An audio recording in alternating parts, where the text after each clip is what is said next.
Hi, I'm Melody Woolley and I do the games design course.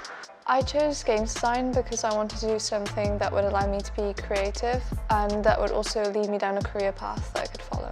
I chose Coleg Gwent because it gave me more time to think about my career before I actually went into it, as well as being able to provide me things that they wouldn't be at sixth form. The course has given me a lot of ways to progress my skills, and I've been able to take part in competitions that I wouldn't have been able to.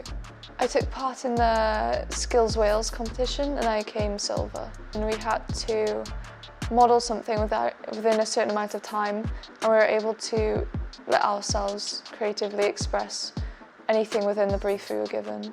I definitely learned time management and I learned how to work under pressure.